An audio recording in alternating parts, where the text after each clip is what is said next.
games, focus already from Fnatic onto Smithy. He has been a pretty consistent performer throughout the tournament, but I feel like that his impact has not been as impactful as it was during the regular season of the LCS. I feel like looking at players like Flame, like Olay, who have been big playmakers, are really the core part of Immortal's success so far at Worlds. To me, it looks like Fnatic are just trying to funnel Smithy onto that Ezreal jungle. They've seen him play it before, and it looks like they want him on one of those squishier champions to try and actually take advantage. Smithy, though, he does have other options. He's also played the Rek'Sai, even though we've seen Broxa on that.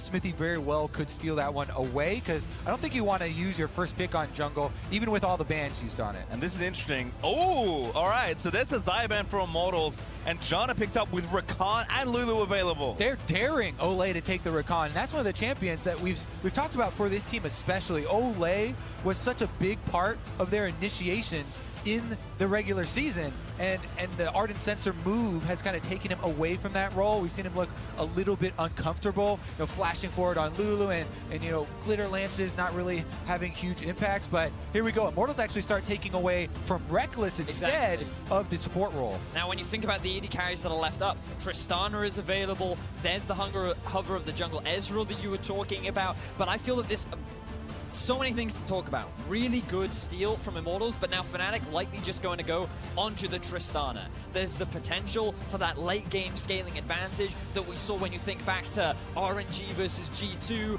and Cody Sun could become this insane late game threat. And what Immortals were probably hoping for was if they saw the Ezreal, then they could go for something like the Lee Sin, one of Brox's most popular champions back when he first joined, but instead they're going for Rek'Sai, which is what he's brought out so far throughout this tournament. Very simple but effective picks here for Fnatic. Rek'Sai, Trist, and Janna, as Ezreal does get locked in on the Immortals side. So I have to think we're waving bye-bye to Rakan at this point. I do not think Olay will be granted that champion, given how high pressure this game is. But Immortals, what's their focus for this first ban? Yeah, because they're looking fairly squishy at the moment. And I think that Fnatic, especially seeing how quickly they're locking in these champions, this is going according to plan for them. They were definitely expecting, like we talked about, to try and funnel Smithy into this Ezreal pick. And now the mid lane bans come through. What is it going to be?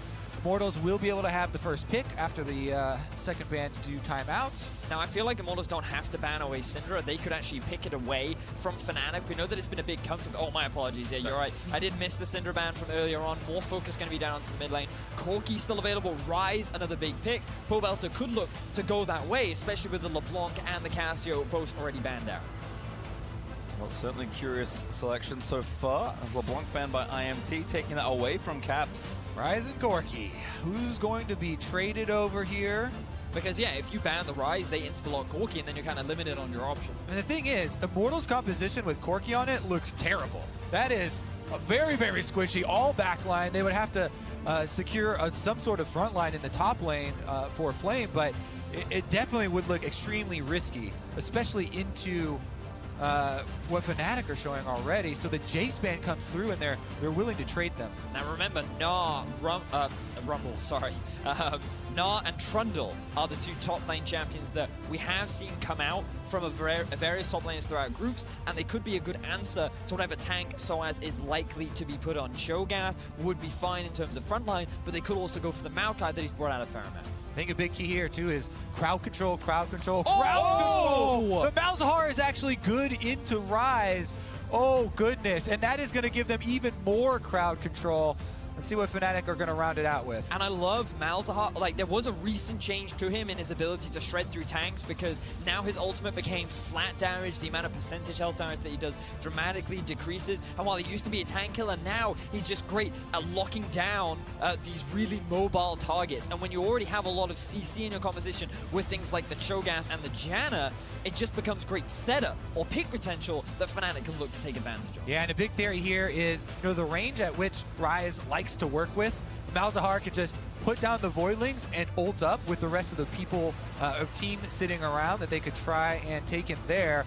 Again, though, if they do go with this Trundle, that would be split push commitment here from Immortals. They are running fairly light on crowd control, and that means you're going to have good map movements, good side wave control in order to get your advantages, because you can't simply say, hey, it's time to force, and then have an easy force. That being said, Trundle Pillar has always been good in poke compositions, and it could combine well with, Ezreal. And with the composition that Immortals have drafted, Ezreal really good at setting up early leads, and we've seen Xmithie do it. Think back to their game against Longzhu last week, where they just kept camping bottom lane. All he now needs to do is the same thing up top.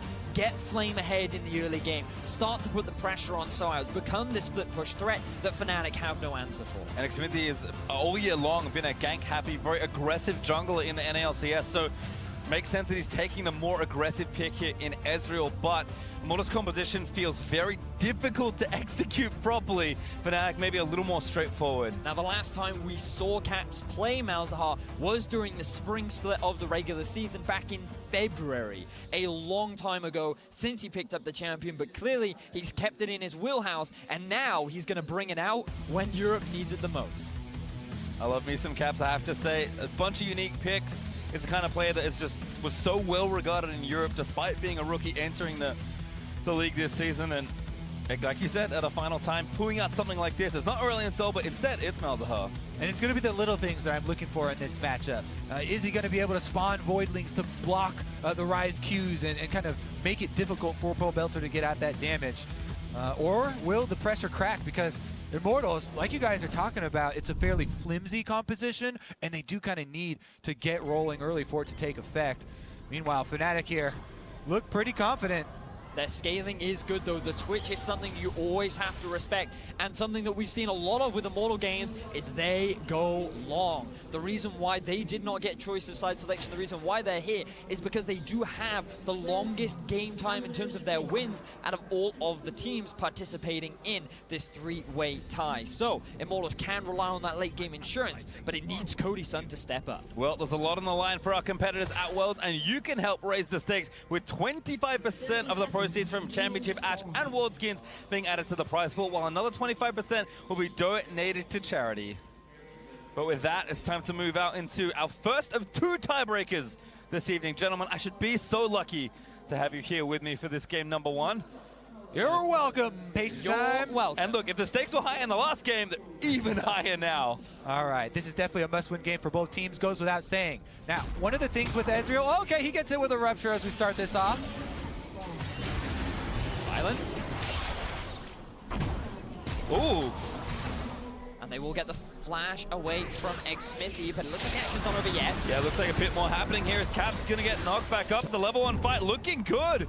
We start the tiebreaker game off with a level 1 5-on-5 fight. Couple of flashes are blown here, and it is going to be the Ezreal, but we already saw even on Ezreal, if your flash is blown, still can go for those invades. Just makes it more risky.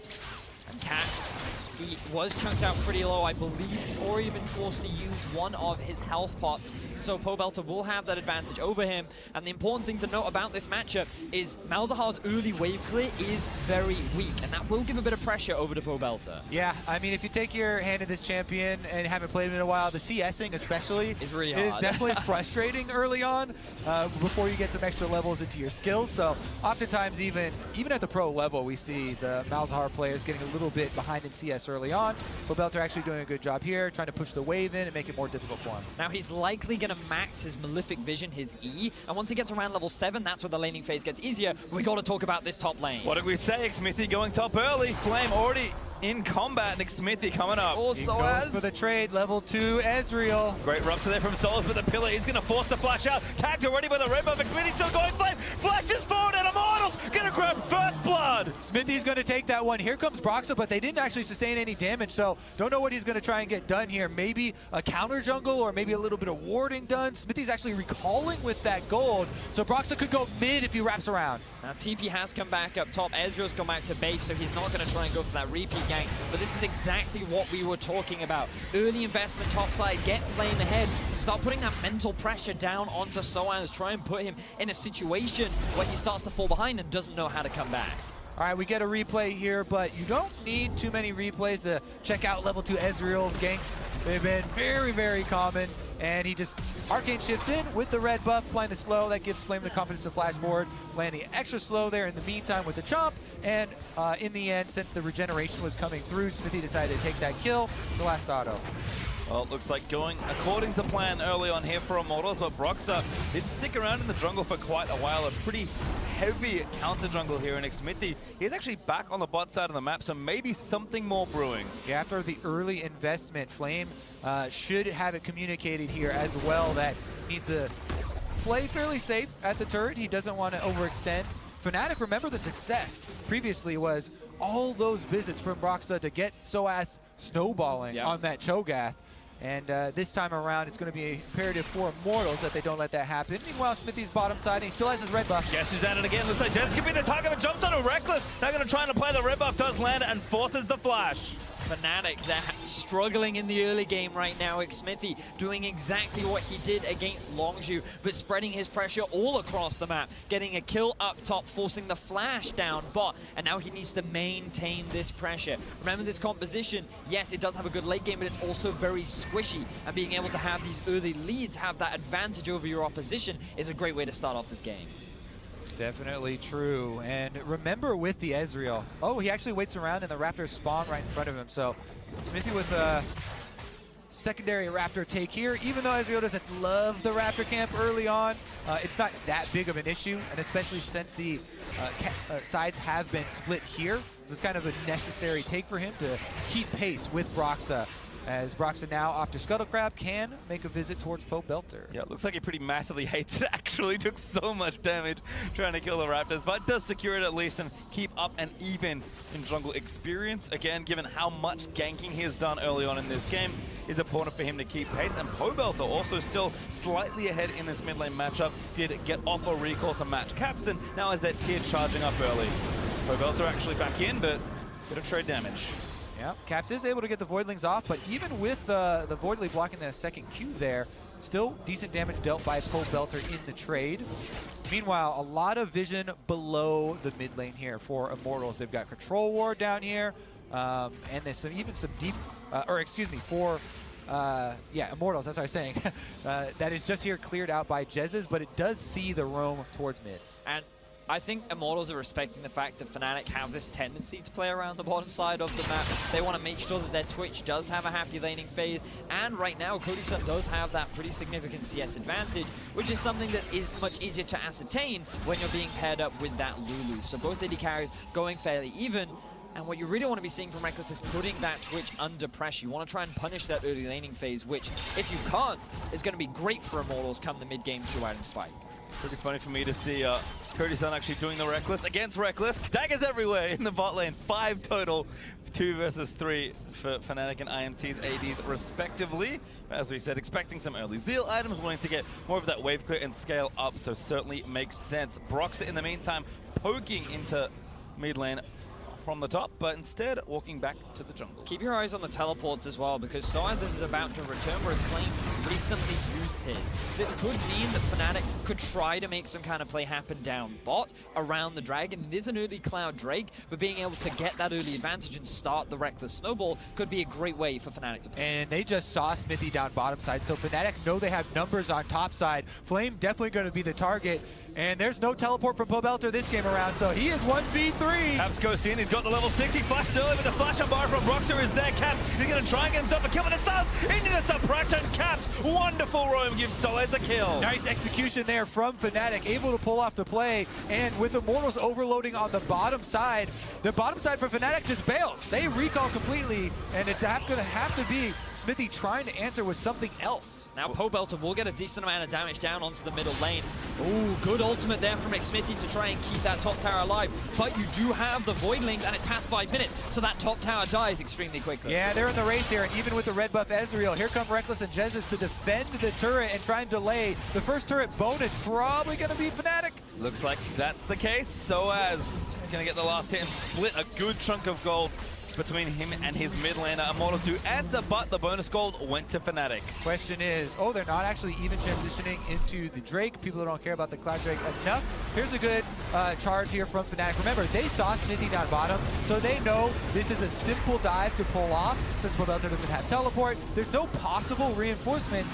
So they're all just going to blow flashes, jump right in there. You know, Soaz is happy to tank the turret. He didn't even get, you know, much damage contributed to it. So and he took the kill too. Yeah. He was just like right at the end, hey, I tracked this tower. I have to take some of the credit here. So he's now sitting at 1-1-0. Didn't get much damage, but it was the damage that mattered. It did, exactly that. Now, Caps, he's going to be happy returning to mid lane, playing around top side rather than bot. A slight shift from Fnatic, but definitely one that works them pretty well up against the Gigabyte Marines. And now Xmithy, he's looking to try and continue that early pressure. Now level 6, just want to utilize the ultimate up top. Let's see what else he can do on the map. Remember, Soaz also teleport advantage after this, so they still have to be a bit cautious on bottom side, even though the Fnatic tower is down. That's why kind of Reckless and Jezz are just pushing in on the turret here, making use of the Tristana explosive shot.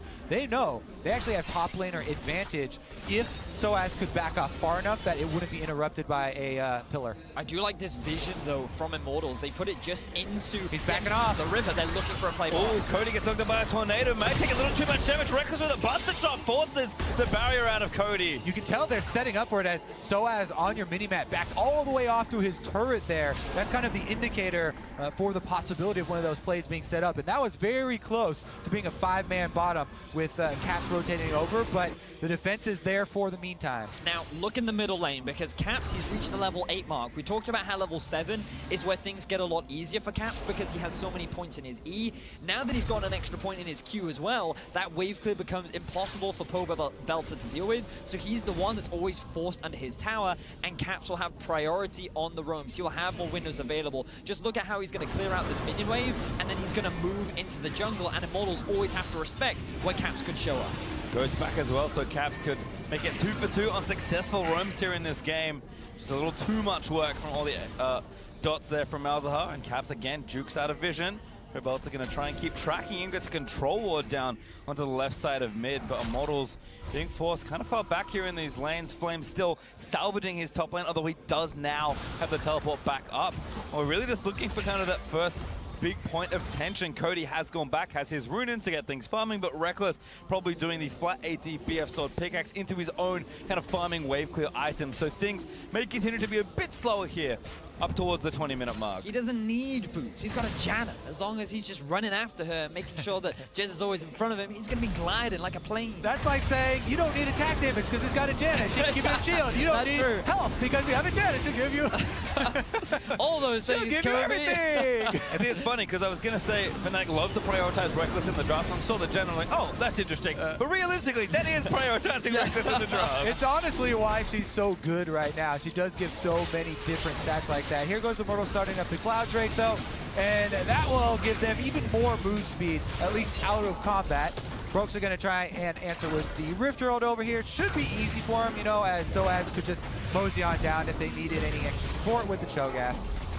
Now it looks like Soaz is working towards that Righteous Glory, so Fnatic have that engage option, and we got to think about that because when you look at both sides, it's not actually a lot of engage. You don't think of something like the Gragas, like the Sejuani, they were all banned out, so you're going to have to rely on Soaz flanks, you're going to have to rely on good pillars from Flame, and there's just going to be a lot of kiting and back and forth and just individuals either being out of position and relying on big objectives to force these fights. That's why we keep talking about how difficult this composition for Immortals would be to pull off. They have to play around disengaging, throwing up these pillars. Right now they're going for Caps though. Cody sneaking in, Pybelta flushes in, look for the root. Oh, that passive! It stays on a bit longer there, and he's able to block that CC, so flash from Pobelter gets nothing. Trade of summoner spells in the middle lane. Neither mid have them available now. Cody's Sun tries to make a play in mid, and that gives a window for Reckless and Jezz to push up bot, and they could get a fair amount of damage onto that tower. One of the reasons why you really like that champion, extra spell shield comes in super handy when people are trying to initiate on you. This is a Fnatic brush.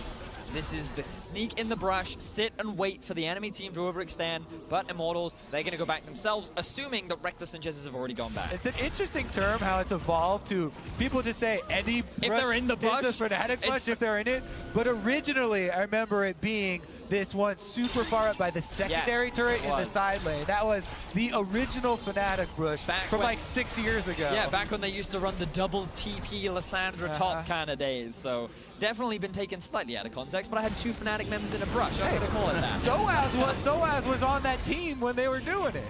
Uncle technically correct on that one, Benny.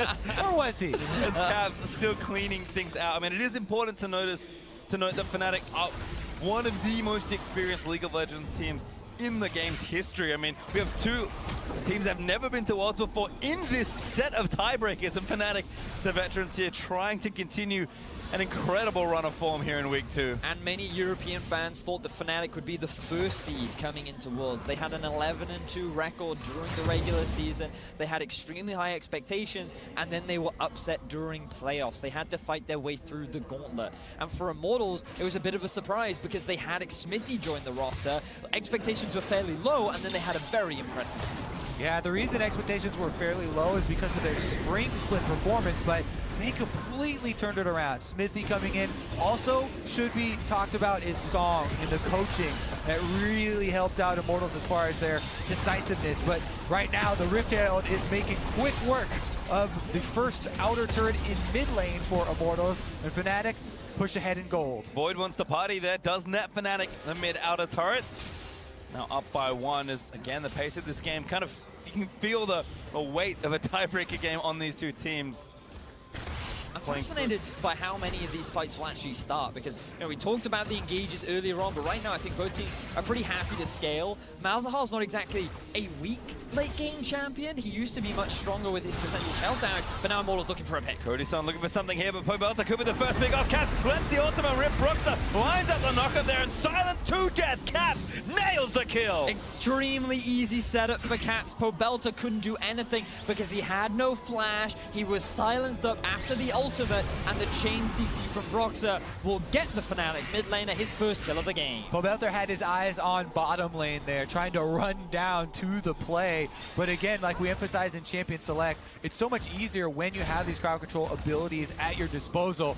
Very easy for just point and click there. Nice chain from Caps and Broxah to get that kill. And after Pobelter's death, Cody-san had to move up to mid to clear out the wave. And that's going to give a window for Fnatic to get this bot tower as Cody-san comes up in step. No ulti, but he actually jukes the tornado. Reckless maybe overstays his welcome. Cody wants it.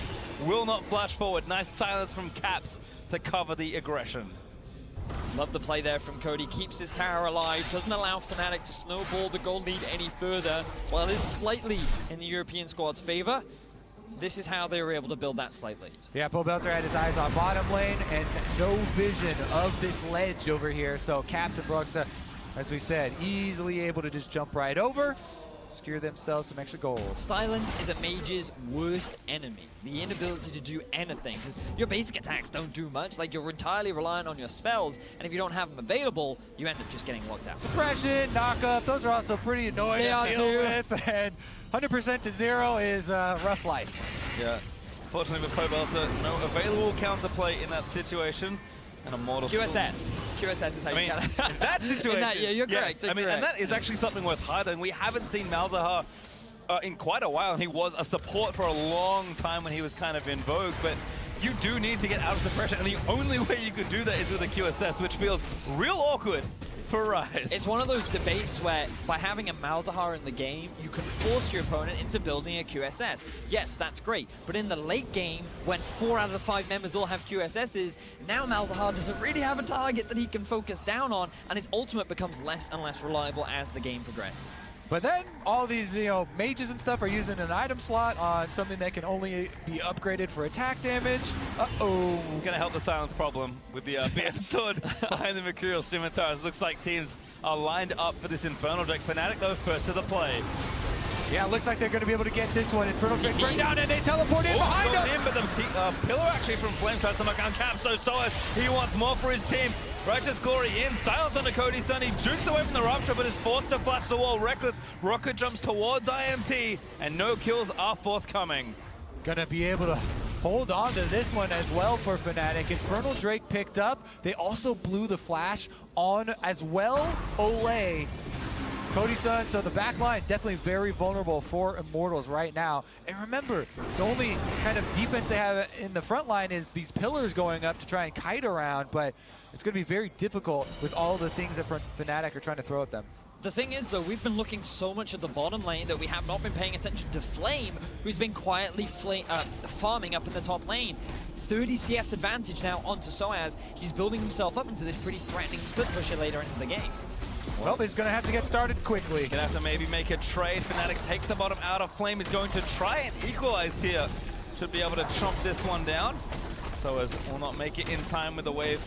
More than enough for Flame here. And this is a pretty good picture of what the game is going to look like as it develops. Flame is going to want to have as much side lane time as he can, and Fnatic are just going to try and force. Exactly that. They're going to try and force Immortals to group up as a 5-man, whereas Immortals are trying to separate Fnatic and keep them in their individual side lanes. Send Pobelter down bot, keep Flame up top, play this 1-3-1 style, and make sure that Caps is separated from the rest of his team so that they can use Cody Sun to try and find these picks around the map. Immortals and Fnatic both have ways they want to play, but it's all about who can get that vision down and be the first one to set up for objectives to then force their way of playing.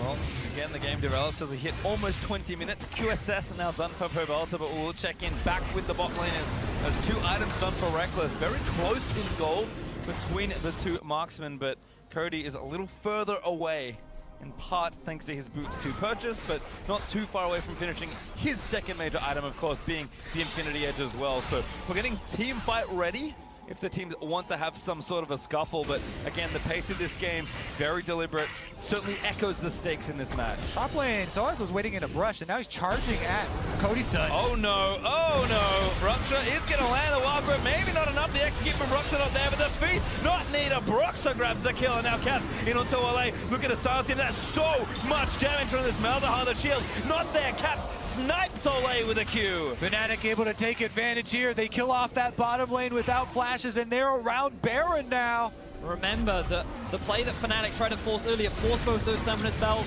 Smite is available for Rick Smithy. He is in the vicinity, and I don't think he wants to give this one away for free. 15 seconds to feast on Soaz. Pobelter trying to shove down me, but Caps will match him. This should be Baron going over to Fnatic. Immortals do not contest. It's just so dangerous for Immortals. Fnatic have all of this CC. They're waiting, by the way, for Baron buff so that the respawn... Actually, I think they just wanted to give a Cho a feast stack.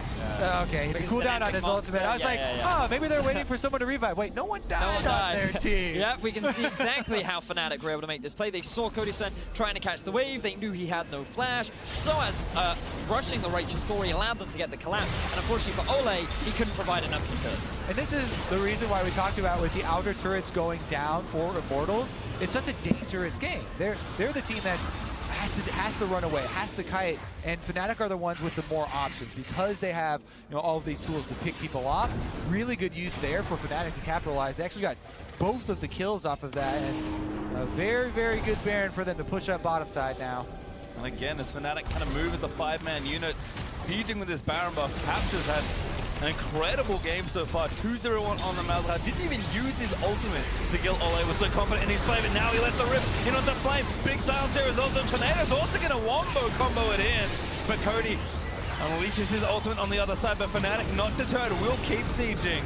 Fnatic, they get a lot of damage down onto Flame, but he's being forced to group. Remember that Immortals want to keep Fnatic apart. Their true strength comes when they're a 5-man unit, and they can utilize the item spikes that they've now picked up for themselves. Flame's going back to the fountain right now, so there is a small window for Fnatic to push in and try and bully this turret down. Looks like they'll take that and just break the window. IMT concede the objective. Figure it's not worth fighting over that tier 2, but now round 2 is Fnatic. Still got 2 minutes left with his Baron. Feel very confident to continue this siege. Immortals, they have no answer. Remember, they have no engage, and Fnatic are just walking into their base. Exactly, no front line here. The ultimate was already used from Flame when he got Mao's ultimate, so there you go. Nice inhibitor for Fnatic, and they are going to be very happy with those rewards. So quick and easy for them to take afterwards. Baron recall will let them spend all the cash as well. And you have to go back to the draft. Remember how many jungle bans we saw coming out from Fnatic. There was the Jarvan, the Sejuani, the Gragas. So many engage options were taken off of Xmithie. And coming into World's group stages, I felt like Xmithie and Ole were two of the key initiators for this squad. They were the people that you relied on to start the fights. You take them off that, and you can see Immortals are really struggling in this mid-game point. Well, we've already talked about, again, the stakes of this match, but there's also something else potentially on the line. No team at Worlds has ever qualified after going 0-3 in week 1, and no team at Worlds has ever qualified after going 0-3 in week 2. So there is the chance for Fnatic or Immortals to do something that has never been done at Worlds, but that will come, if at all, in our next match. But as right now, Fnatic are firmly in the driver's seat. And the problem with a split push comp when you're this far behind is that your 4-man squad can't even slow down the other 5-man squad that's coming to take down your turrets. And Fnatic could even threaten tower dive while Flame is pushing on the side lane. You see, Flame couldn't even push more than one wave there in the time it took Fnatic to take a turret. Always forced back to base, and they're just going to have to hope for some big outplays. Now there's 20 seconds left on the Baron. Fnatic, they will run that buff out, but they still feel confident enough to keep the push on. They're going to extend their vision deeper, steal away some of these camps, but they're not afraid of Immortals when there is no threat of engage coming out from the North American squad. And if anyone from Immortals puts a toe out of line with maybe the exception of Pobelta, Captain's ulti will just lock them down. There's Cody, way too far forward to walk with, not nearly enough, but the barrier will actually save him. So taking the top for maybe a little too long, but they still bust through the top lane.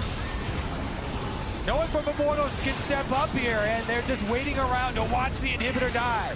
Fnatic feeling good. They get themselves their second inhibitor of the game 24 minutes in. This is such a different performance from what we've seen throughout the entire group stages. Fnatic and Immortals have had such nail-biter games, but the difference in preparation has given Fnatic the edge. 7,000 gold ahead for Fnatic after almost 4,500 gold Baron power play. 2 inhibs cracked in top and bot lane, and now the mid lane left with an Ocean Drake as a bit of an additional objective if Fnatic would like it. They have complete control of the map right now, and it's showing. Things become harder and harder for Immortals. They're going to have to rely on Fnatic mispositioning around an objective, overcommitting for a Baron, and maybe getting it stolen away. But even then, you're just looking at this Twitch and hoping that he can get to a late game point where he can maybe turn things around. Yeah, it looks like Fnatic can't wait for their rematch with the Gigabyte Marines, as we're only 25.5 minutes into the game, and they've already destroyed the majority of the Immortals base. Now, the only area left is straight up mid lane. Fnatic, of course, not wasting any time. Able to push through here with plenty of items just across all of their champions. In this turret, not particularly defendable. Flame has 2 different super mini waves to worry about, and every bit of poke from Caps is doing an absurd amount of damage. Huge silence onto Cody Sun. He wanted to try and force something there, but instead it's going to get forced back, getting relatively low. And look at the prolific vision on Pobelta. Yeah, it's so hard to see the opening for Immortals to try and make the comeback play, and it has to be some mistake here from Fnatic. You know, there is a lot of damage on Immortals that they could punish a mistake if one presented itself, but there are just so few options. Well, turret number 3 in the inhib cycle will maybe look to go down here. TP from Soa is back to lock up Xmithie and buy a bit more time. He's actually flanking as he chunks Xmithie to 50% health. The Rupture not quite there, but they break the turret. Now, 1 inhibitor left for Fnatic to take, but they'll play it a bit more patiently. I thought that they would try and reset for Baron, but they've actually got their eyes on the inhibitor. They feel strong enough to commit. Here comes Flame with the pillar. Have to be something here for IMT, but Fnatic again just playing out their composition as they drew it up in the draft. This inhib is going to fall down. You just cannot face check this Malzahar and Shogat, and Reckless is more than enough insurance for these fights. Cody lets it go with the ultimate. Flash fill there from Flame, trying to start something. The root onto Caps is not enough damage as Soas again moves back through. Reckless getting aggressive, jumps forward towards the waters, and Soas just eats away, gets the kill. Cody caught by a Rupture. That's going to be it. Fnatic push through, take down the Nexus, and look to make World's history as they go up against once more the Gigabyte Marines. Look at the smiles on Fnatic faces. They defy expectations. They're going to take down Immortals and keep their quarterfinal hopes alive. Only 1 left there as the Nexus goes down. Immortals will beat it due to the World's group stage of Fnatic. Have 1 more game to play. Very clean game overall from Fnatic. You look at the early draft and there is so much pressure on Xmithy to snowball the top lane, keep the bottom lane from falling behind. He does all these things, but then one big play from Fnatic in the top side where they kill Cody Sun, they kill Ole without their flashes, very quickly translates into a Baron, and then there's nothing that Immortals can do to stop the relentless pressure from Fnatic. Inexperience maybe showing a bit there from Immortals. For their first trip, the world's a valiant effort here in Group B, but they will fall to the experience and honestly poise a Fnatic who picked themselves all the way back up from probably underground, given how poorly their first week went. And unfortunately for NA, the curse of week 2 continues as Immortals again say goodbye to the group stage for this Worlds. Yep, they were able to make it here to Worlds and have a good opening week, but fall down here in week number 2, as many North American teams have fallen prey to. Now, though, we get to look forward to some